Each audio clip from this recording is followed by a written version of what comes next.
سید المرسلین اما بعد فاعوذ باللہ من الشیطان الرجیم بسم اللہ الرحمن الرحیم الصلاۃ والسلام علیک یا رسول اللہ وعلی آلک واصحابک یا حبیب اللہ الصلاۃ والسلام علیک یا نبی اللہ وعلی آلک واصحابک یا نور اللہ۔ پیارے پیارے اسلامی بھائیوں اور مدنی چینل کے ناظرین، درود پاک پڑھنے کے بے شمار فضائل و برکات ہیں۔ آج ایک ایسی فضیلت درود پاک کی سننی ہے جس کو جب سنتے ہیں طبیعت میں بڑی خوشی داخل ہوتی ہے۔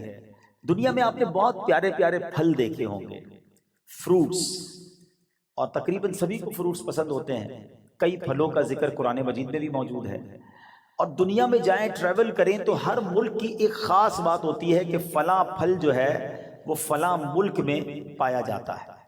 مگر آج جس قسم کے پھل کی میں بات کرنے جا رہا ہوں، ایسا پھل شاید دنیا میں آپ نے کہیں نہیں دیکھا ہوگا۔ مسلمانوں کے چوتھے خلیفہ مولا کائنات حضرت علی المرتضیٰ شیر خدا کرم اللہ تعالی وجہ الکریم فرماتے ہیں کہ اللہ پاک نے جنت میں ایک درخت پیدا فرمایا ہے۔ اب وہ درخت کیسا ہے؟ فرمایا جس کا پھل سیب سے بڑا، انار سے چھوٹا، مکھن سے زیادہ نرم اور شہد سے بھی میٹھا ہے۔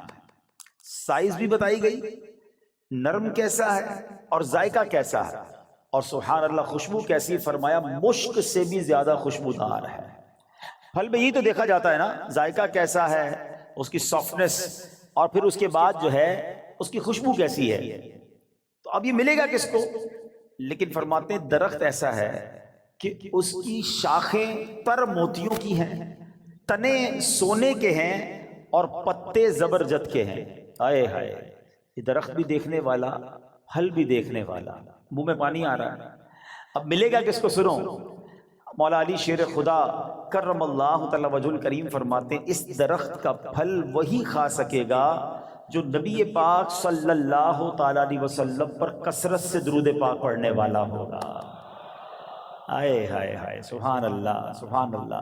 یہ ہے درود پاک، وہ تو نہایت سستا سودا بیچ رہے ہیں جنت کا، وہ تو نہایت سستا سودا بیچ رہے ہیں جنت کا، ہم مفلس کیا مول چکائیں اپنا ہاتھ ہی خالی ہے۔ اللہ اکبر، درود پاک تو جنت میں لے جانے والا وظیفہ ہے۔ بلکہ میں ایک بات کہوں کہ ذرا ایک بار کبھی اکیلے میں بیٹھ کر اگر آپ سے میں سوال کروں کہ آپ کیا چاہتے ہیں، آپ کی ڈیزائرز کیا ہیں، آپ کی خواہشیں کیا ہیں، نوٹ کریں۔ دنیا میں کیا چاہیے؟ ایک مسلمان کی حیثیت سے مرتے وقت آپ کیا چاہتے ہیں؟ اچھا، قبر میں کیا چاہتے ہیں؟ اور جب محشر کے دن اٹھیں تو وہاں آپ کیا چاہتے ہیں؟ ایک بار لکھ لیں اس کو۔ اب میں آپ کو کئی حدیثوں کا نچوڑ پیش کرنے جا رہا ہوں، بہت ساری حدیثیں ہیں، اس کا عطر پیش کر رہا ہوں، اور غور سے سنتے جائیے، اور ہو سکے تو ہر جملے کے بعد سبحان اللہ کہتے جائیے، طبیعت ہری بھری ہو جائے گی۔ اگر آپ چاہتے ہیں کہ آپ کے کاروبار میں رزق میں برکت ہو جائے تو درود پاک پڑھیے۔ آپ چاہتے ہیں آپ کی بیماری دور ہو جائے، آپ درود پاک پڑھیے۔ آپ چاہتے ہیں آپ کی ٹینشن دور ہو جائے، آپ درود پاک پڑھیے۔ آپ چاہتے ہیں آپ کی عزت میں اضافہ ہو جائے، آپ درود پاک پڑھیے۔ اور سنیں، آپ چاہتے ہیں مرتے وقت کلمہ نصیب ہو اور نبی پاک کا دیدار ہو جائے، آپ درود پاک پڑھیے۔ آپ چاہتے قبر میں نبی پاک کا جلوہ نصیب ہو جائے، آپ درود پاک پڑھیے۔ سنیے، محشر کے دن نبی پاک کے پرچم تلے اٹھنا چاہتے ہیں تو درود پاک پڑھیے۔ آقا کے پیچھے پیچھے جنت میں جانا چاہتے ہیں تو درود پاک پڑھیے۔ اور سنو سنو، نبی پاک کا دیدار کرنا چاہتے ہیں تو درود پاک پڑھیے۔ مدینے جانا چاہتے ہیں اور بار بار جانا چاہتے ہیں تب بھی درود پاک پڑھیے۔ اب مجھے بتاؤ، کچھ رہ گیا ہے؟ ہوں کوئی چیز باقی رہ گئی ہے جو دنیا میں چاہیے تھی، مرتے وقت چاہیے تھی، مرنے کے بعد چاہیے تھی؟ کاروبار بھی اچھا ہو جائے، رزق میں برکت ہو جائے، ٹینشنیں دور ہو جائیں، ذلیل نہ ہوں، عزتیں بڑھ جائیں، کلمہ مل جائے، نبی پاک کا دیدار ہو، جب تک زندہ رہوں مدینے جاتا رہوں، اور خواب میں آقا کی زیارت بھی ہو جائے، پھر نبی پاک جنت میں ساتھ لے جائیں، پھر بچتا کیا ہے؟ کمال یہ ہے کہ ہر وہ خواہش جو میری ہے، اور میں نے اپنی طرف سے باتیں نہیں کی، ماشاءاللہ جو علماء بیٹھے ہیں، مبلغین بیٹھے ہیں، ان کو یاد آ رہا ہوگا کہ ہر جملے کے پیچھے کوئی نہ کوئی فضیلت حدیثوں میں اور روایتوں میں موجود ہے کہ یہ سب چیز نبی پاک نے بتائی ہوئی ہے کہ یہ کرتے جاؤ، درود پڑھتے جاؤ، تمہیں یہ بھی ملے گا، تمہیں یہ بھی ملے گا، تمہیں یہ بھی ملے گا۔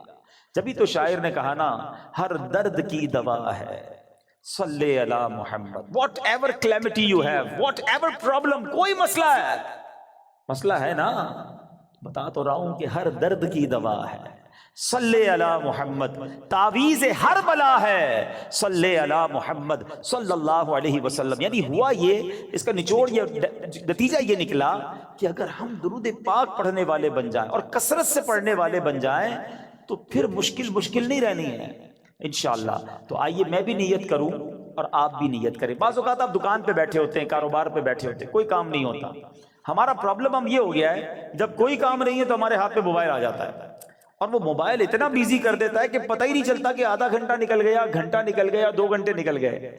اللہ کرے یہ مائنڈ سیٹ بن جائے کہ یہ وقت بہت قیمتی ہے، اگر فارغ بیٹھا ہوں دکان پہ تو میری تسبیح بار آنی چاہیے، موبائل کی جگہ تسبیح بار آنی چاہیے کہ چلو یار 313 بار درود پاک پڑھ لیتا ہوں، 100 بار کلمہ پاک پڑھ لیتا ہوں۔ اچھا موبائل اٹھانا ہی ہے تو یار کوئی کام نہیں تو 10 منٹ میں 12 منٹ میں سورہ یاسین نہ پڑھ، ایک سورہ یاسین پڑھوں گا 10 قرآن کا ثواب مل جائے گا۔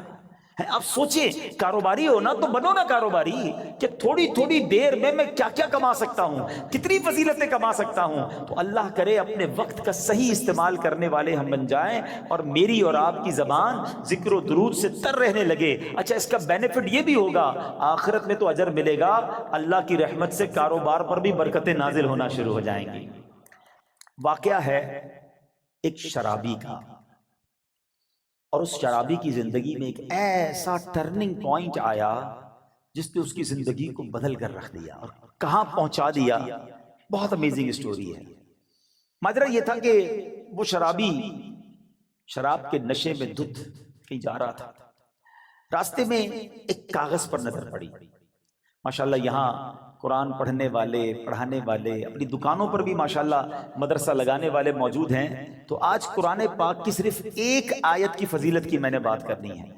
پورے قرآن کی شان تو نرالی ہے، ایک آیت میں کیا کچھ ہے اس سے اندازہ ہوگا کہ پھر رب کے کلام میں کتنی عظمتیں ہیں۔ تو وہ جو شراب کے نشے میں دھت جا رہے تھے، انہوں نے دیکھا کہ ایک کاغذ کا ٹکڑا پڑا ہے اور اس پر بسم اللہ الرحمن الرحیم لکھا ہوا ہے۔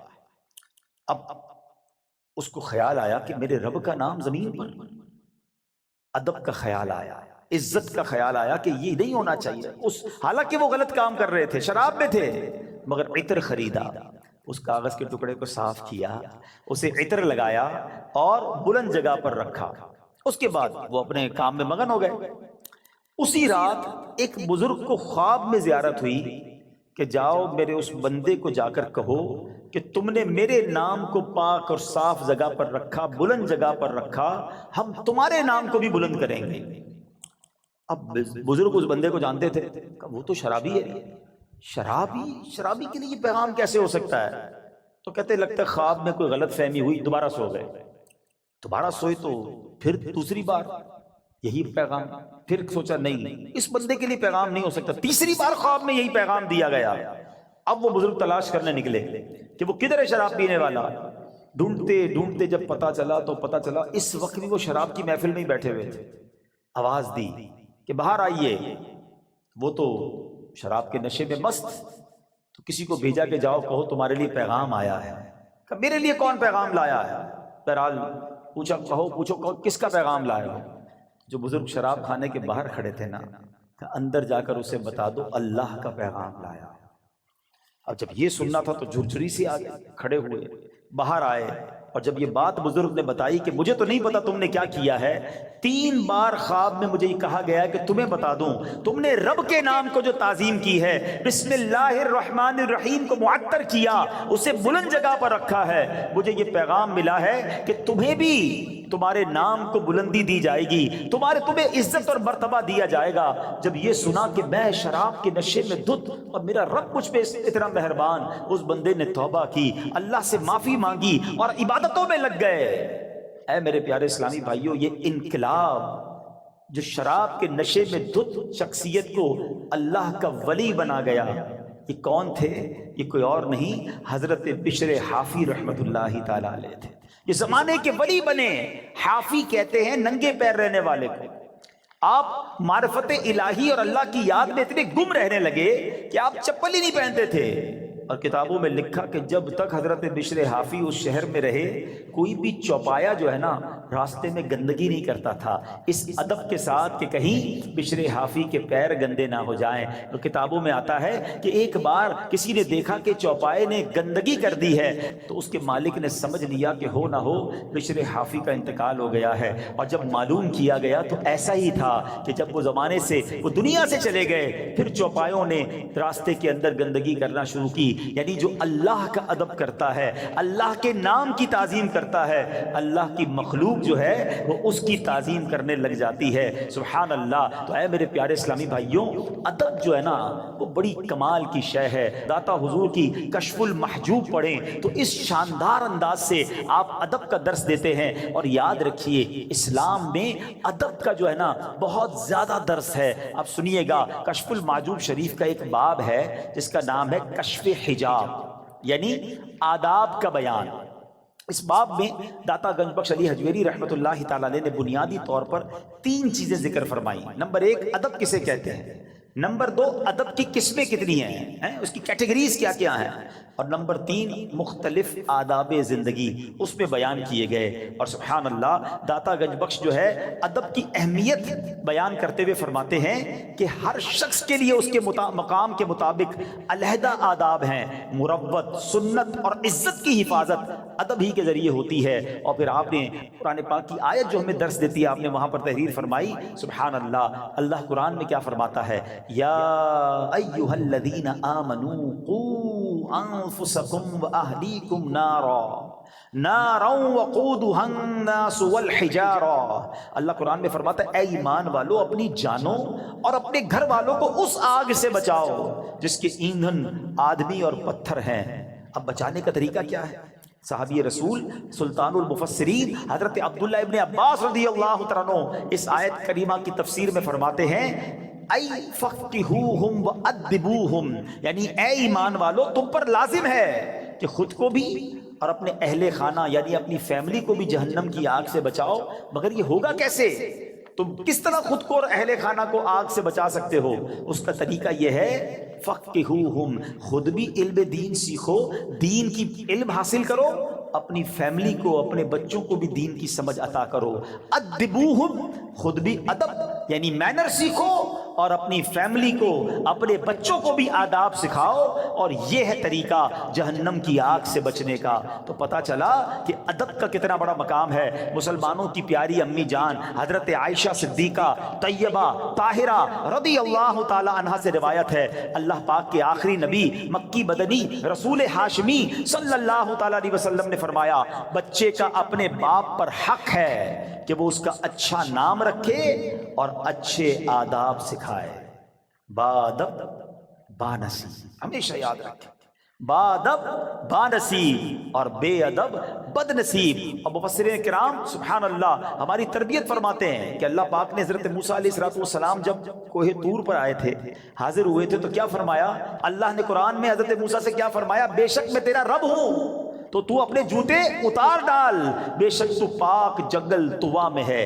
اس کی تفسیر میں مفسرین نے لکھا کہ اللہ پاک نے جو حضرت موسیٰ علیہ السلام کو جوتے اتارنے کا حکم دیا، اس کی وجہ یہ تھی کہ بادشاہوں کے دربار میں جوتے اتار کر حاضر ہونا یہ ادب کا انداز ہے، اور خدا تو احکم الحاکمین ہے۔ تو حضرت موسیٰ اللہ کی بارگاہ میں وادی طوا میں جا رہے ہیں، لہذا حکم ہوا کہ اے موسیٰ اپنے رب کریم اور اس بابرکت وادی کے ادب میں نالین شریف اتار دیجئے۔ تو پتہ چلا ادب کا درس اللہ کریم کی طرف سے قرآن پاک میں جا بجا موجود ہے۔ اور سنیے حضرت جلال بصری رحمت اللہ تعالی علیہ فرماتے ہیں ایمان کا تقاضا یہ ہے کہ بندہ شریعت پر عمل کرے، لہذا جو شریعت نہیں جانتا وہ کامل ایمان والا نہیں، اور شریعت ادب سکھاتی ہے، تو جو ادب نہیں جانتا اس کا ایمان کامل نہیں۔ سیدی اعلیٰ حضرت امام عشق و محبت کیا فرماتے ہیں؟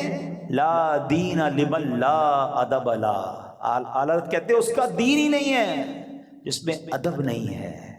تو یاد رکھیے، با ادب با نصیب، بے ادب بد نصیب. اچھا پھر پرابلم یہ ہے، ادب جو ہے نا وہ صحبت سے بھی آتا ہے. با ادب لوگوں کے ساتھ آپ بیٹھیں، آپ کو ان کو بزرگوں میں ادب کرنا نظر آئے گا. اولیاء کی ادب کی بات کریں گے، جب صحابہ اور اہل بیت کی بات کریں گے تو زبان سے بڑے ادب والے الفاظ نکلیں گے.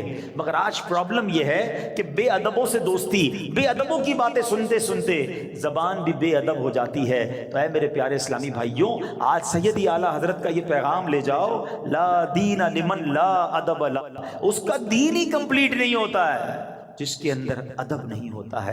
اور یہی درس داتا حضور داتا گنج بخش علی حجویری رحمت اللہ تعالی علیہ کا ہے. ہم سب نے یہ نیت کرنی ہے کہ ہمیں صحبت بھی اختیار کرنی ہے، ماحول بھی اختیار کرنا ہے، دوستی بھی کرنی ہے تو ادب والوں کے ساتھ کرنی ہے، عشق والوں کے ساتھ کرنی ہے، جو اولیاء کا ادب کریں، جو صحابہ کا ادب کریں، جو اہل بیت کا ادب کریں، جو انبیاء کا ادب کریں، اور جو ہمارے آقا جناب رسول اللہ صلی اللہ تعالی علیہ وسلم کا دل و جان سے ادب کریں.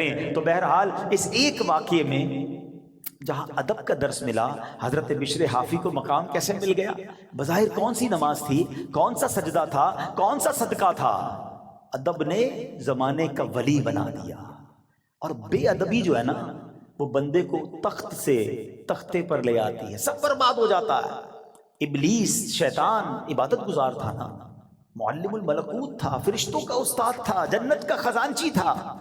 بے ادبی کی نا، حضرت آدم علیہ السلام کو سجدہ نہیں کیا، بلکہ بڑے جس کو کہنا کہ تکبرانہ انداز میں کہا کہ میں کیوں سجدہ کروں، انا خیر من، اے اللہ میں اس سے بہتر ہوں، خلقتنی من نار وخلقتہ من طین، تو نے مجھے نار سے آگ سے بنایا، ان کو مٹی سے بنایا ہے. بے ادبی، ایک بے ادبی نے عزازیل کو، فرشتوں کے استاد کو ابلیس بنا دیا، مردود قرار دے دیا گیا. آج میں اور آپ سوچیں کہ اگر ہماری زبان میں ادب نہیں ہے، ہمارے انداز میں ادب نہیں ہے، تو ہم کہیں مارے نہ جائیں. اور ادب کی تعلیم ہمیں اپنے بچوں کو دینی ہے، اپنی فیملی کو دینی ہے. تو ایک پہلا درس آج کے بیان سے ادب کا لے کے جانا ہے. اور سبحان اللہ، اے اہل سنت والوں تمہیں مبارک ہو، تمہیں کمال کا مسلک اور کمال کی کہتے ہیں نا منہج ملا ہے، خوبصورت راستہ ملا ہے، دین کا کیا خوبصورت حصہ ملا ہے کہ جب بھی آپ عاشقان اہل بیت سے، اہل سنت والوں سے ملتے ہیں نا، سبحان اللہ، وہ صحابہ سے بھی پیار کرتے نظر آئیں گے، وہ اہل بیت سے بھی پیار کرتے نظر آئیں گے، وہ اولیاء سے بھی محبت کی بات کریں گے. کچھ لوگ کسی کے پاس جاؤ صحابہ کی بات کرتے ہیں، اہل بیت کی بات نہیں کرتے، کچھ اہل بیت کی بات کریں تو صحابہ کی بات نہیں کرتے. اہل سنت والوں تمہارا بیڑا پار ہے. اور کیوں نہ ان ہستیوں سے ہم پیار کریں، کیونکہ یہ راستہ تو نبی پاک نے ہمیں دکھایا ہے. سبحان اللہ، میرے آقا نبی پاک علیہ السلام اپنے صحابہ کے بارے میں کیا فرماتے ہیں؟ فرماتے اصحابی کن نجوم فَبِأَيِّهِمْ اِقْتَدَيْتُمْ اِهْتَدَيْتُمْ، میرے صحابہ ستاروں کی مانند ہیں، لائک سٹارز، کسی کی بھی پیروی کر لو تم ہدایت پا جاؤ گے. صحابہ کو ستارے کہا، اور سبحان اللہ اپنی آل کو کیا فرمایا؟ ایک حدیث کا مضمون ہے، میرے آقا فرماتے میری آل میری امت کے لیے کشتی نوح کی مانند ہے، جو اس میں سوار ہو گیا اس کا بیڑا پار لگ جائے گا. تو یہ تو دونوں ہمارے لیے ضروری ہے نا، ہماری دونوں آنکھیں ہیں. صحابہ بھی دل و جان سے ہمیں پیار ہے، اہل بیت پہ جان قربان ہے. تو سبحان اللہ، بریلی کے تاجدار امام عشق و محبت نے اہل سنت کا یہ عقیدہ کس شان سے اور کس پیارے انداز میں بیان کیا اور ان دونوں حدیثوں کا عطر عطا کر دیا. دیکھیں آج جو پڑھے لکھے لوگ بیٹھے ہیں، آج کل تو کمپاس وغیرہ آ گئے اور اس سے پانی کے جہاز راستہ ڈھونڈ لیتے ہیں، مگر ایک زمانہ ایسا تھا کہ کشتی چلانے والے ستاروں سے راستہ ڈھونڈتے تھے. تو دو چیزیں چاہیے ہوتی تھی سفر کمپلیٹ کرنے کے لیے، اچھی کشتی اور ستارے. سبحان اللہ. اب دیکھو بریلی کے تاجدار کیا کہتے ہیں، فرماتے ہیں اہل سنت کا ہے بیڑا پار، اصحاب حضور نجم ہے اور ناؤ ہے عطرت رسول اللہ کی. نجم کہتے ہیں ستاروں کو، ہمارے تو ستارے صحابہ ہیں اور ہماری کشتی اہل بیت ہیں، تو پھر بیڑے نے پاری لگنا ہے نا انشاءاللہ. تو سبحان اللہ، ہر صحابی نبی. تو ادب، سب کا ادب، اولیاء کا ادب، بلکہ اولیاء کا، صحابہ کا، اہل بیت کا تو اپنی جگہ کرنا ہی کرنا ہے. ہمیں نارمل مسلمانوں سے بھی ادب سے بات کرنی ہے. ہمیں کیوں کسی کو ذلیل کرنا ہے, کیوں کسی سے لڑائی کرنی ہے, کیوں کسی کو طنز کرنا ہے. ایک بات یاد رکھیے گا, اللہ کریم نے اپنے اولیاء کو اپنے بندوں میں چھپا کر رکھا ہے. ہمیں نہیں پتا کون اللہ کا ولی ہو سکتا ہے. یہاں کوئی رب کے ایک سے زیادہ ولی بیٹھے ہو. اچھا علماء یہ بھی بتاتے ہیں کہ اس بندے کو بھی نہیں پتا ہوتا کہ وہ ولایت کی منزل میں پہنچ چکا ہے. اللہ جسے چاہے اپنا ولی بنا لے. تو اب ہم اللہ کے کسی ولی سے لڑ رہے ہیں, اس کو ڈانٹ رہے ہیں, اس کو جھڑک رہے ہیں, اس کو ذلیل کر رہے ہیں کیونکہ میرا ملازم ہے, کیونکہ وہ غریب ہے اس لیے نہیں. اگر وہ رب کا ولی ہے, ویسے تو عام مومن کو بھی تنگ نہیں کر سکتے, لیکن ولایت کی بات دیکھیں. جتنا چھوٹا سا میرا مطالعہ ہے, علماء بھی بیٹھے ہیں, اب تک جو میں نے پڑھا ہے, دو ہی باتوں میں نے یہ پڑھا ہے کہ جہاں اللہ سے جنگ کرنے کی بات کی گئی ہے, اور یہ کتنی خطرناک بات ہے. نمبر 1, سود کا کام کرنے والا. اے میرے تاجران بھائیوں, کبھی بھی سود نہ لینا نہ دینا, سود کا کاروبار مت کرنا, اس کے قریب مت جانا, کیونکہ اس کے بارے میں نبی پاک نے جو فرمایا, حدیث پاک کا مضمون ہے, وہ ایسا ہے جیسا اس نے رب سے جنگ کیا. اللہ سے جنگ, یار اللہ سے جنگ کر کے کوئی جیت سکتا ہے؟ برباد ہی ہوگا نا, تباہ و برباد ہو جائے گا. ہم نے سود کا کام کرنے والوں کو اینڈ آف دا ڈے برباد ہوتے ہی دیکھا ہے. اور جو دوسری روایت نظروں سے گزری ہے نا, فرمایا جس نے اللہ کے ولی سے دشمنی کی وہ ایسا ہے جیسے اس نے رب سے جنگ کا اعلان کر دیا, یا اللہ اس سے اعلان جنگ فرماتا ہے. اب سوچ لو, اگر کسی ولی سے ہی دشمنی ہو گئی, اللہ کے کسی بندے سے دشمنی لے کے بیٹھے ہیں, لڑائی کر رہے ہیں, تنگ کر رہے ہیں, اور کیا پتا وہ اللہ کی بارگاہ میں کیا مرتبہ رکھتا. ادب, پیار, محبت, درگزر. کوئی غریب بھی ہے تو ہمیں نہیں پتا اللہ کی بارگاہ میں اس کا کیا مرتبہ ہے. بلکہ احادیث میں تو یہ مضمون نبی پاک نے سمجھے صراحت کر دی اور ڈیفائن کر دیا, کہ جس کا مضمون یہ کہ کچھ لوگ ایسے ہوتے ہیں جن کے بال بکھرے ہوتے ہیں, پرا گندا بال, میلے کچیلے کپڑے, محفل میں کوئی انہیں بلاتا نہیں ہے, نہ آئے تو کوئی نوٹس بھی نہیں کرتا, مگر اللہ کی بارگاہ میں ان کا یہ مرتبہ ہوتا ہے کہ اگر وہ قسم اٹھا لیں تو رب وہ قسم پوری فرما دیتا ہے. اب سوچیں, ایسے تو بہت سارے لوگ ہمارے قریب بیٹھے ہوتے ہیں. اچھا بعض اوقات قریب آتا تو بٹھاتا بھی کوئی نہیں انہیں. نہ کیا کرو ایسا. ہو سکتا ہے کہ میری مشکلیں, میری پریشانیاں, ہماری ڈیفیکلٹیز, ہمارا کاروبار نہ چلنا, گھر کی بیماریاں, اس کی وجہ یہ ہو کہ میں کسی اللہ کے ولی کو تنگ کر بیٹھا ہوں, بے ادبی کر بیٹھا ہوں. اپنی زبان میں نرمی لائے نا. کسی بڑے اس کو نا سمجھدار آدمی نے ایک بات کہی ہے کہ میٹھا کھانے سے شوگر ہوتی ہے, میٹھا بولنے سے شوگر نہیں ہوتی. میٹھا بولنا شروع کر دو نا یار, میٹھا بولنا ہی چھوڑ دیا ہم نے. میٹھے بول اپنائیں, سب کے ساتھ پیار سے بات کریں. کچھ لوگوں کا انداز ہی بڑا روب والا ہوتا ہے, اور پھر کیا ہوتا ہے, کہتے ہیں نا زبان میں ہڈی ہوتی نہیں مگر کئی ہڈیاں توڑوا دیتی ہے. زبان میں تلوار نہیں مگر خون بہا دیتی ہے. کسی کی تلوار کا وار جو ہونا اس کا زخم بھر جاتا ہے, مگر زبان کا زخم نہیں بھرتا. تو زبان کا اچھا استعمال. ادب, آج یہ درس لے کے جاؤ کہ انشاءاللہ. اچھا ادب کیسے ملے گا؟ با ادب لوگوں کے ساتھ بیٹھ کر ملے گا. تو الحمدللہ دعوت اسلامی کا ماحول جہاں آپ کو ادب ہی سکھایا جاتا ہے. بچوں سے بھی شفقت کرنی ہے, بڑوں سے بھی پیار سے بات کرنی ہے, بزرگوں سے کیسے بات کرنی ہے, اولیاء, صحابہ, اہل بیت, ازواج مطہرات, امہات المومنین, ادبی کی بات آپ کو ملے گی. بے ادبی کا اسٹائل ہے ہی نہیں. تو یہاں رہو, انشاءاللہ با ادب بن جائیں گے. ہم اللہ سے دعا کرتے ہیں, نبی پاک کی بارگاہ میں التجا کرتے ہیں کہ حضور ہمیں اپنے با ادب غلاموں میں ہی شامل رکھیے گا. بڑا پیارا شعر ہے نا کلام کا, محفوظ شاہ رکھنا صدا بے ادبوں سے, محفوظ شاہ رکھنا صدا بے ادبوں سے, اور مجھ سے بھی سرزد نہ کبھی بے ادبی. تو انشاءاللہ با ادب رہیں گے انشاءاللہ. اب دوسرا درس اس واقعے سے کیا ملتا ہے؟ سبحان اللہ, بسم اللہ الرحمن الرحیم. ایک آیت, اس کا کمال ہی اور ہے, اس کے راز ہی اور ہیں, اس کے اسرار ہی اور ہیں. قرآن پاک کی تو شان ہی نرالی ہے, مگر آج فقط کچھ باتیں میں آپ کو اللہ کے اس مبارک کلام کی اس ایک آیت کے رموز, اسرار, سیکرٹس, فضائل سنے تو عقل حیران ہو جاتی ہے. سبحان اللہ، بے ایمانوں کو ایمان دینے والی یہ آیت ہے۔ ذرا واقعہ سنیے گا۔ ایک یہودی تھا، نان مسلم، ایک یہودن پر عاشق ہو گیا، اور عشق مجازی کا اس پر ایسا غلبہ ہوا کہ یہ مجنون جیسا ہو گیا، نہ کھانے پینے کا ہوش تھا، نہ آرام کرتا تھا، بڑا پریشان۔ اس زمانے میں اللہ کے ایک ولی تھے حضرت عطا رحمت اللہ تعالی علیہ، ان کے پاس آیا اور کہا کہ حضور میں بہت پریشان ہوں، وہ فلاں سے عشق ہو گیا ہے، چین ہی نہیں آتا۔ آپ اللہ والے تھے، آپ نے ایک کاغذ کے ٹکڑے پر بسم اللہ الرحمن الرحیم لکھا اور کہا یہ کھا جاؤ۔ اس نے وہ کاغذ کا ٹکڑا نگل لیا کہ شاید میرا کام بچ جائے گا، سچی بات ہے اس کا کام بن گیا۔ ہوا یہ کہ جیسے ہی اس نے کاغذ کو نکلا نا، اس کے دل کی دنیا ہی بدل گئی، ایمان کی مٹھاس ملنے لگی اور اس کے دل میں نور ظاہر ہو گیا۔ عورت کے عشق کو چھوڑا اور کہتا حضور بس اب مجھے کچھ اور نہیں چاہیے، جس رب کا نام اندر گیا ہے اب کلمہ پڑھائیے، مجھے مسلمان کر دیجیے۔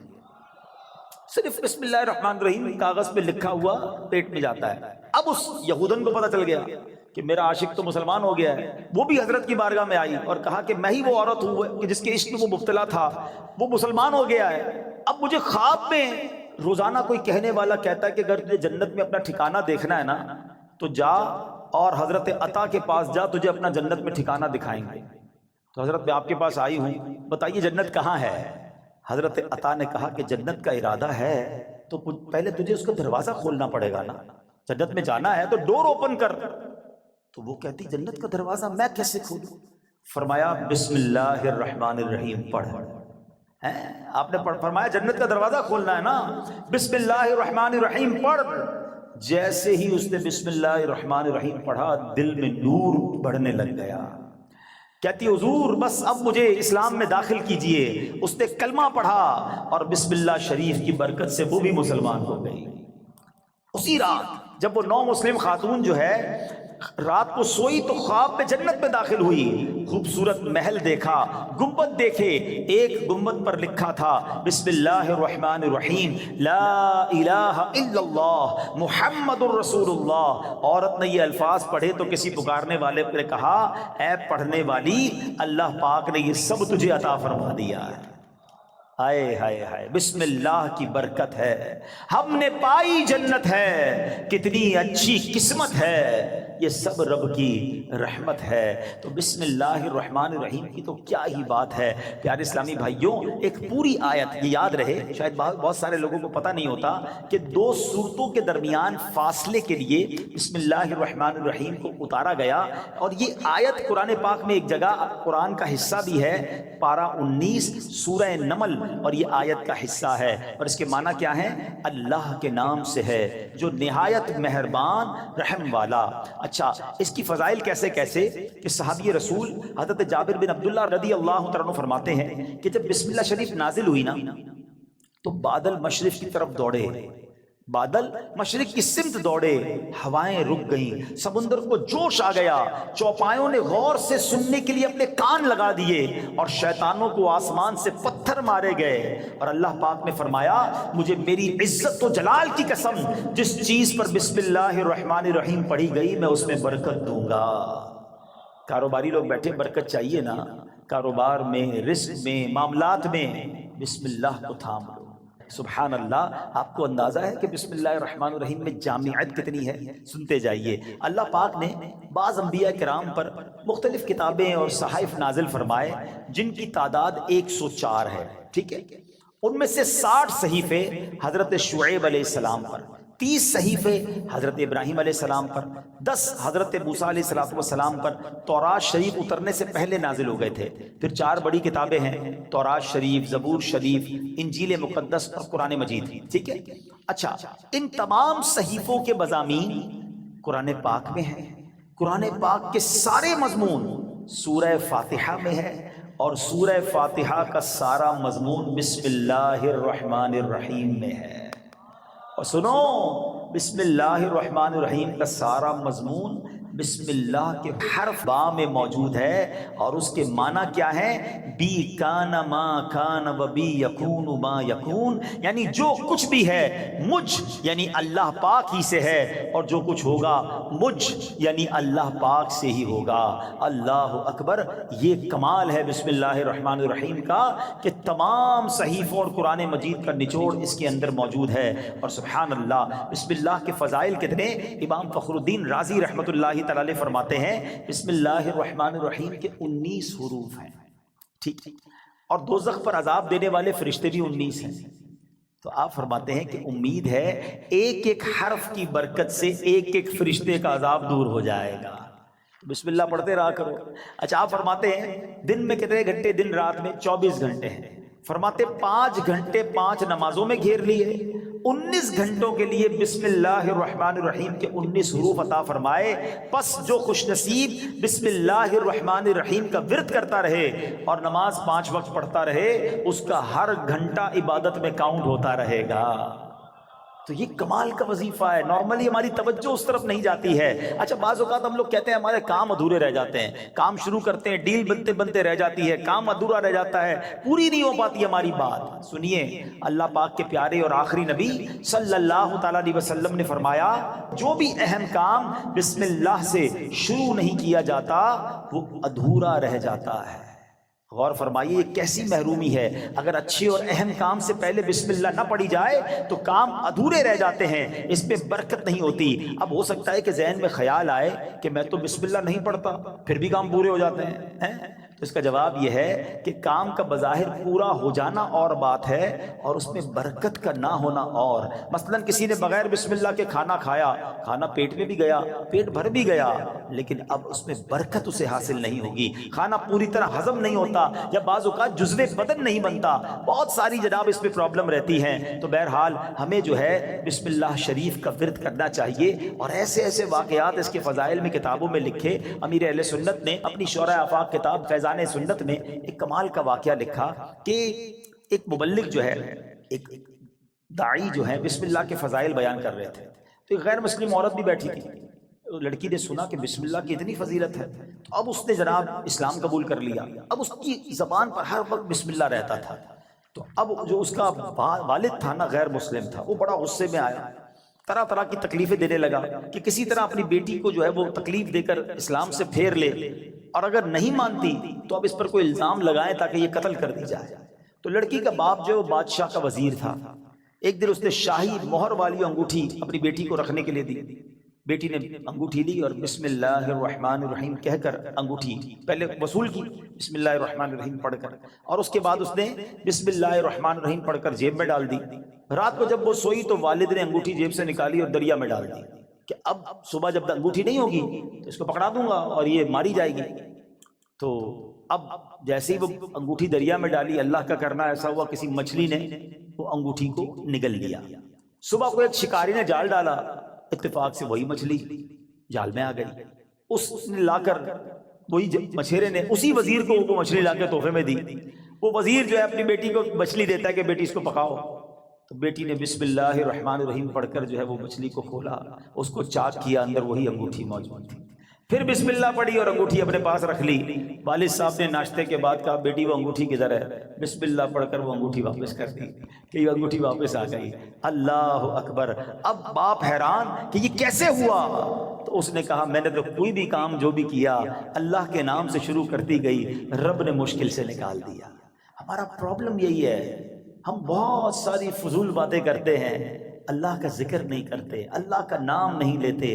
اپنے ہر جائز کام سے پہلے بس عادت بنا لو، بسم اللہ الرحمن الرحیم، بسم اللہ الرحمن الرحیم، پھر آپ اس کی انشاءاللہ برکتیں دیکھیں گے۔ سبحان اللہ! یہ جو کھانا کھاتے ہیں نا، اس کے بارے میں آتا ہے کہ کھانے سے پہلے پیارے آقا علیہ الصلوۃ والسلام فرماتے ہیں کہ جس کھانے پر بسم اللہ نہ پڑھی جائے وہ کھانا شیطان کے لیے حلال ہو جاتا ہے۔ یعنی بسم اللہ نہ پڑھنے کی صورت میں شیطان اس کھانے میں شریک ہو جاتا ہے۔ ایک بار کیا ہوا کہ حضرت ابو ایوب انصاری فرماتے ہیں کہ ہم نبی پاک کے ساتھ حاضر تھے، کھانا پیش کیا گیا، ابتدا میں بڑی برکت ہو رہی تھی کھانے میں، اور تھوڑی دیر ہوئی تو بڑی بے برکتی شروع ہو گئی۔ تو ہم نے عرض کی یا رسول اللہ صلی اللہ تعالیٰ علیہ وسلم ایسا کیوں ہوا؟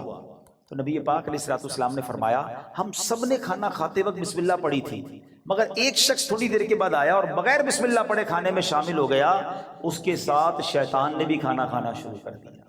تو کھانے کی بے برکتی بھی بغیر بسم اللہ کے ہوتی ہے۔ اچھا پھر بی بی عائشہ صدیقہ فرماتی ہیں کہ جب کوئی شخص کھانا کھائے تو اللہ پاک کا نام لے، یعنی بسم اللہ پڑھے، اور اگر نہیں پڑھ سکا، شروع میں پڑھنا بھول گیا، تو پھر یوں کہے بسم اللہ اولہ و آخرہ، تو انشاءاللہ اس کی برکت سے وہ جو بے برکتی والا معاملہ ہے وہ بھی دور ہو جائے گا۔ اچھا اب وہی والی بات کہ حفاظت کیسے ہوتی ہے بسم اللہ سے۔ ایک مرتبہ صحابی رسول حضرت خالد بن ولید رضی اللہ عنہ، کچھ مجوسی آئے آتش پرست، کہا ہمیں ایسی کوئی نشانی بتائیں، اگر آپ اسلام سچا مذہب ہے تو کوئی ایسی نشانی بتائیں کہ ہم اسلام کی حقانیت کو مان لیں۔ حضرت خالد بن ولید نے زہر قاتل منگوایا اور بسم اللہ الرحمن الرحیم پڑھ کر اسے پی لیا۔ بسم اللہ کی برکت سے آپ پر اس زہر نے اثر نہیں کیا۔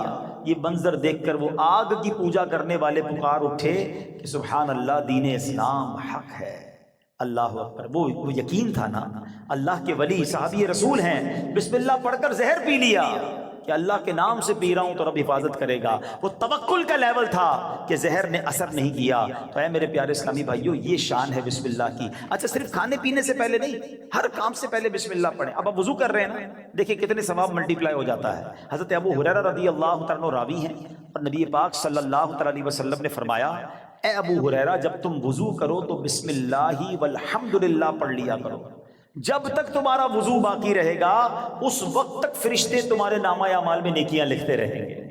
ہم تو وضو کرتے ہیں، نماز پڑھ لیتے ہیں، لیکن جتنی دیر وضو رہے گا پڑھنا کیا ہے؟ ذرا دوہرا بھی لے میرے ساتھ، بسم اللہ والحمدللہ، بسم اللہ والحمدللہ، بسم اللہ والحمدللہ۔ اچھا تفسیر نعیمی میں ایک اور جگہ کہاں بسم اللہ پڑھنا ہے، کہتے جو شخص کسی جانور پر سوار ہوتے وقت بسم اللہ اور الحمدللہ پڑھ لے تو اس جانور کے ہر قدم پر اس سوار کے حق میں ایک نیکی لکھی جاتی رہے گی۔ آپ جانور پر سواری نہیں کرتے، گاڑی میں بیٹھتے ہوئے پڑھ لیں بسم اللہ اور الحمدللہ، پھر پوری دعا بھی پڑھ لیں سبحان الذی سخر لنا، اگر وہ یاد ہے، نہیں تو کم از کم بسم اللہ اور الحمدللہ ضرور پڑھ لے۔ اسی طرح جو کشتی میں سوار ہوتے وقت بسم اللہ اور الحمدللہ پڑھ لے، جب تک وہ اس میں سوار رہے گا اس کے لیے نیکیاں لکھی جاتی رہیں گی۔ ثواب کا میٹر ہے مگر ہم پڑھتے نہیں ہیں۔ اگر یہی ہمیں کوئی کہے کہ جناب آپ اپنی گاڑی میں بیٹھے اور بسم اللہ اور الحمدللہ پڑھ لیں، آپ آج کا پیٹرول فری ہو جائے گا، تو بندہ پھر بغیر بسم اللہ الحمدللہ پڑھے گا تو کبھی بھی نہیں بیٹھے گا۔ وہ چاہیے دنیا کا نفع بتاؤ مولوی صاحب، میں آپ کو آخرت کا نفع، نیکیوں کا نفع، ہر قدم پر ثواب کی آپ کو بشارتیں سنا رہا ہوں، تو پلیز اس وظیفے کو تھام لیجئے۔ اور ایک اور بات، اپنے بچوں کو بھی بسم اللہ کی عادت ڈالیں، یہ اللہ کو اتنا پسند ہے۔ آئے ہائے، ذرا واقعہ سنیے گا۔ حضرت عیسیٰ علیہ السلام جو ہے ایک قبر کے پاس سے گزرے، آپ اللہ کے نبی تھے، اللہ نے ایسی نگاہ دی تھی کہ آپ نے دیکھ لیا کہ قبر میں عذاب ہو رہا ہے۔ کچھ عرصے کے بعد آپ پھر وہاں سے گزرے تو قبر میں جو ہے وہ نور کی کرنیں ہیں، عذاب دور ہو گیا۔ تو آپ نے اللہ کی بارگاہ میں عرض کی کہ مولا، یہ پہلے عذاب اور اب اس کی قبر میں عذاب دور ہو گیا، نور برس رہا ہے، اس کا راز کیا ہے، سیکرٹ کیا ہے؟ سنو ذرا، اے وہ خوش نصیبوں جو اپنے بچوں کو قرآن پڑھاتے ہو، اے وہ خوش نصیبوں جن کے بچے حافظ بن رہے ہیں، اے وہ اسلامی بھائیوں تمہیں مبارک ہو جو بچے کو دین سکھاتے ہو۔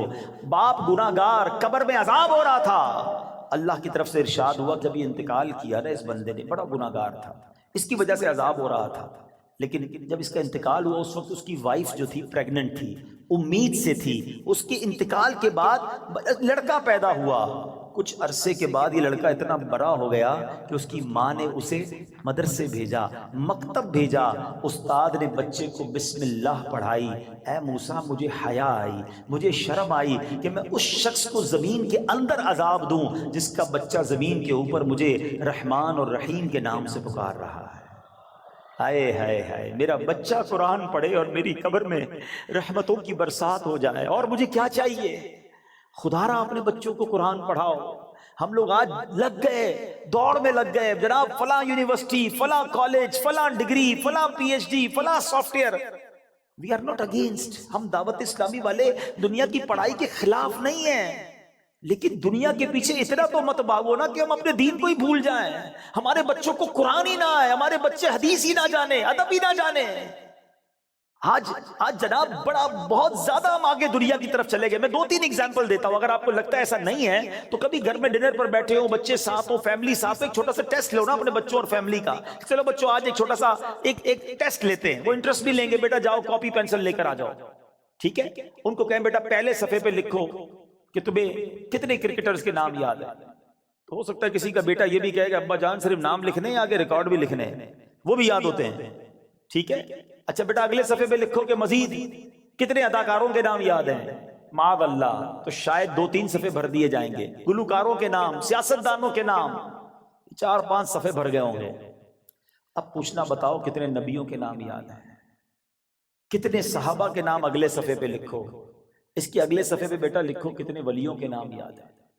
چھوٹا سا ٹیسٹ آپ کو بتا دے گا ہم کدھر جا رہے ہیں, ہمارے بچے کدھر جا رہے ہیں. ایک بات یاد رکھنا, میرا بیٹا میرے مرنے کے بعد گوگل, یاہو, فیس بک, واٹس ایپ, ٹویٹر, انسٹاگرام کھول کر ایصال ثواب نہیں کرے گا.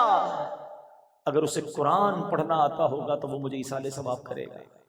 اپنے بچے کو قرآن سکھائیے, قرآن کی تعلیم دیجیے. اور پھر سبحان اللہ, کچھ لوگ کیا کرتے ہیں اپنے بچوں کو دین سے دور کرتے ہیں, اور تھوڑے دنوں بعد جب بچہ جوان ہوتا ہے تو سر پکڑ کے رو رہے ہوتے ہیں کہ بچہ میرا ادب نہیں کر رہا, بچہ جناب بڑا عجیب عجیب باتیں کرنے لگ گیا. ہمارے پاس آتے لوگ, ہم پتہ غلطی کرتے ہیں. واللہ آپ اپنے بچے کو دین کے حوالے کر دو, جب وہ دین پڑھے گا تو دین اس بچے کو آپ کے حوالے کر دے گا. قرآن کہے گا ماں باپ کا ادب کرو, یعنی اف نہ کہنا. نبی پاک کی حدیث پڑھے گا تو وہاں سکھایا جائے گا کہ محبت سے اپنے ماں باپ کو دیکھو گے تو جنت کا ثواب ہے. ارے وہ اونچی آواز میں آپ سے بات نہیں کرے گا کہ ماں باپ ناراض ہو گئے, تو نبی پاک نے فرمایا جس کے ماں باپ راضی اس سے اس کا رب راضی, جس سے ماں باپ ناراض اس سے اس کا رب ناراض. تو پتہ یہ چلا بچہ دیندار بن گیا تو انشاءاللہ میرا بھی با ادب بن جائے گا, بچہ میرا بھی فرما بردار بن جائے گا. اگر میں نے اپنے بچے کو دین سے دور کیا تو کبھی وہ میرے ہی آگے کھڑا ہو جائے گا. دنیا میں ایک دستور سا بن گیا ہے, سب کے لیے نہیں کہتا مگر میجورٹی ایسا دیکھا گیا کہ جب بچہ دنیا میں ترقی کرتا ہے نا تو ماں باپ کو ڈر لگتا ہے کہ کہیں بچے کو برا نہ لگ جائے. بڑا افسر ہے, بڑا جناب نام والا ہے, بڑی ڈگری والا ہے, سب کے لیے نہیں کہہ رہا ہے. ماں باپ ڈرتے ہوئے بات کرتے ہیں کہ جناب برا نہ لگ جائے. اور جب بچہ دین میں بڑا ہو جاتا ہے نا, عالم بن جائے, مفتی بن جائے, تو اب اس عالم اور اس مفتی کو ڈر لگتا ہے کہ کہیں میرے ماں باپ ناراض نہ ہو جائے. یہ فرق سمجھو. تو اپنے بچے کو قرآن پڑھائیے, دین سکھائیے. یہ بچہ آپ کا نیک بن گیا نا, خدا نہ خواستہ اگر میرے گناہوں کی سبب اگر کوئی گڑبڑ قبر میں ہو بھی گئی نا تو نیک اولاد کی دعا, نیک اولاد کا عمل جو ہے وہ انشاءاللہ مغفرت کا ذریعہ بن جائے گا. تو اپنی اولاد کو اپنے لیے ہمیں صدقہ جاریہ بنانا ہے. سبحان اللہ. مولا علی شیر خدا نے ایک بڑا پیارا وظیفہ دیا, اور شاید اب جو میں وظیفہ بتانے جا رہا ہوں جتنے لوگ یہاں موجود ہیں سب کو اس وظیفے کی ضرورت ہے. مولا علی شیر خدا کرم اللہ تعالی وجہ الکریم سے بیسیکلی تو یہ روایت ہے, وظیفہ تو نبی پاک علیہ الصلوۃ والسلام نے عطا فرمایا. آقا فرماتے اے علی میں تمہیں ایسے کلمات نہ بتا دوں جنہیں تم مصیبت کے وقت پڑھ لو. عرض کیا حضور ضرور. ارشاد فرمائے میری جان آپ پر قربان, تمام اچھائیاں ہم نے آپ ہی سے تو سیکھی ہیں. پیارے آقا علیہ الصلوۃ والسلام نے فرمایا جب تم کسی مشکل میں پھنس جاؤ اس طرح پڑھو, بسم اللہ الرحمن الرحیم ولا حول ولا قوت الا باللہ العلی العظیم. بس اللہ پاک اس کی برکت سے جن بلاؤں کو چاہے گا دور فرما دے گا.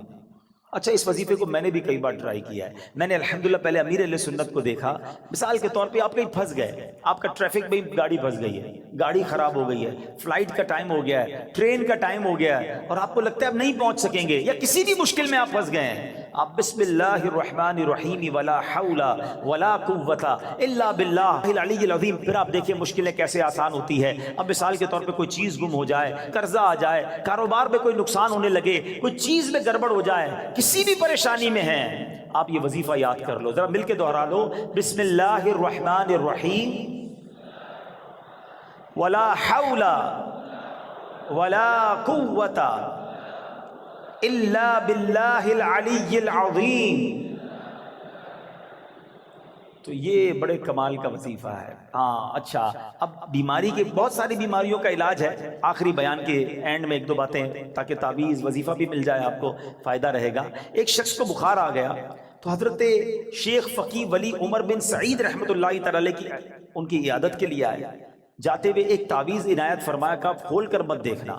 ان کے جانے کے بعد اس نے تعویذ پہنا تو بخار فوراً چلا گیا. اس سے رہا نہیں گیا، اسے تعویذ کھولا کہ ایسا کیا لکھا کہ یوں بخار چلا گیا، تو اس میں بسم اللہ الرحمن الرحیم لکھا تھا۔ دل میں وسوسہ آیا تو یہ تو کوئی بھی لکھ سکتا ہے، ابھی عقیدت میں کمی آئی تو فوراً بخار بڑھنا شروع ہو گیا۔ ٹیسٹ کرتے نا لوگ، اللہ والوں کا بھی ٹیسٹ کرتے ہیں، ایسے بھی لوگ ہیں۔ ابھی اس نے سوچنا شروع کیا تو بخار بڑھ گیا، پھر حضرت کی بارگاہ میں دوڑا گیا کہ حضور معاف کر دیں، میں نے تو جو ہے وہ تعویذ کھول دیا تھا، تو آپ تو اللہ والے تھے، آپ نے دوبارہ تعویذ لکھ کر دیا۔ اس کے ہاتھ جیسے ہی اس کو باندھا تو پھر اس کا بخار چلا گیا۔ اب کی بار دیکھنے سے منع کیا، مگر ڈر کے مارے کھول کر نہ دیکھا۔ بالآخر سال کے بعد کبھی جا کے کھول کر دیکھا تو اس میں بسم اللہ الرحمن الرحیم ہی لکھا ہوا تھا۔ تو سبحان اللہ، اس کی خوب برکتیں ہیں۔ اور بتایا گیا کسی کی نکسیر پھٹ جائے نا، بعض اوقات خون نکل رہا ہوتا ہے، تو پیشانی سے بسم اللہ الرحمن الرحیم لکھنا شروع کرے اور ناک کی نوک تک، یعنی یہاں سے لکھنا شروع کرے اور یہاں تک ختم کرے، تو انشاءاللہ عز و جل اس کی جو ہے وہ خون آنا جو ہے وہ بند ہو جائے گا۔ بہرحال بہت سارے وظائف ہیں، ایک اور وظیفہ آخر میں لے لیں۔ جو شخص، بہت سارے ایسے لوگ ہوں گے جو کاروباری مشکل کا، آج کل مہنگائی بھی بہت ہے، گزارا بھی نہیں ہو رہا، تو غور سے وظیفہ لے جائیں، کل سے کرنا شروع کر دیں کہ جو شخص طلوع آفتاب کے وقت سورج کی طرف رخ کر کے بسم اللہ الرحمن الرحیم 300 بار اور درود شریف 300 بار پڑھے، اللہ تعالیٰ اس کو ایسی جگہ سے رزق عطا فرمائے گا جہاں اس کا گمان بھی نہیں ہوگا، اور روزانہ پڑھنے سے انشاءاللہ عز و جل 1 سال کے اندر امیر و کبیر ہو جائے گا۔ وظیفہ پھر ریپیٹ کر دیتا ہوں، غور سے سن لیں۔ پہلے فجر کی نماز ادا کرنی ہے، اس کے بعد جب فجر کا وقت ختم ہونے لگے تو سورج طلوع ہوتا ہے، جو سورج طلوع ہونے کا وقت ہے اس وقت آپ نے سورج کی طرف رخ کر کے ہاتھ میں تسبیح لینی ہے، 300 بار بسم اللہ الرحمن الرحیم، 300 بار درود پاک انشاءاللہ پڑھیں، اور پھر دیکھیں انشاءاللہ اللہ پاک رزق میں کیسی برکت دیتا ہے۔ تو بہرحال آج کے اس مختصر سے بیان میں ہم نے 2 باتیں سیکھیں، با ادب رہنا ہے، با ادب لوگوں کی صحبت اپنانی ہے، اور اللہ کے نام کا ذکر کرتے رہنا ہے۔ بسم اللہ الرحمن الرحیم ہر کام، نیک اور جائز کام شروع کرنے سے پہلے پڑھنا ہے، پھر دیکھیں اس کی کیسی برکتیں ملتی ہیں۔ اب سوچو بسم اللہ الرحمن الرحیم میں اتنی برکت ہے تو پورے قرآن کا کیا عالم ہوگا۔ مبارک ہو انہیں جو قرآن پاک پڑھنے والے ہیں، پڑھانے والے ہیں۔ آپ کو ایک اور فضیلت سنا دوں جو مدرسۃ المدینہ بالغان والے ہیں، آئے ہائے، حضرت عثمان غنی رضی اللہ تعالیٰ عنہ، اور آپ فرماتے ہیں خیرکم من تعلم القرآن وعلمہ، تم میں بہترین وہ ہے جو قرآن سیکھے اور دوسروں کو سکھائے۔ اے پڑھانے والوں تمہیں بھی مبارک ہو، اور اے پڑھنے والوں تمہیں بھی مبارک ہو جو بہترین لوگوں میں سے ہیں۔ اللہ عمل کی توفیق عطا فرمائے۔ صلو علی الحبیب صلی اللہ تعالی علی محمد صلی اللہ علیہ وسلم۔ میرے اعمال کی اصلاح